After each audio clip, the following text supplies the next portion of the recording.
The explosion was small but sharp, the kind that didn't sound dangerous until you recognized it, and she did, instantly.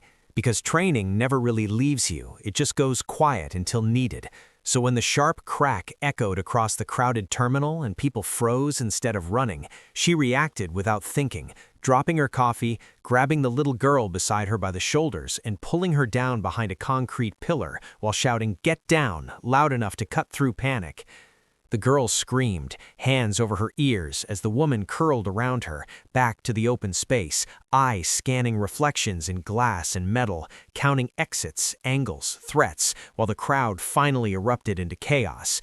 She felt the girl shaking and adjusted her stance, shielding her completely, taking the risk without hesitation because that was the rule she'd lived by once: protect the non-combatant, no matter the cost. A security alarm wailed, footsteps thundered, and armed responders flooded in, but she stayed put until the danger passed, until someone shouted, "All clear," until the girl's sobs slowed to hiccuping breaths. Only then did she loosen her grip and offer a calm smile that didn't quite match the adrenaline burning in her veins. "You're okay," she said softly. "You did great." A man pushed through the responders then, tall, composed despite the tension, his presence commanding in a way rank and responsibility carve into bone.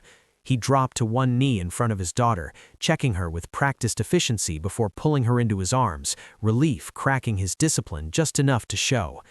When he looked up at the woman who had shielded her, his eyes sharpened, not with suspicion, but recognition. He'd seen that posture before, that awareness, that instinct to move toward danger, not away from it. "Thank you," he said, steady but heavy with meaning.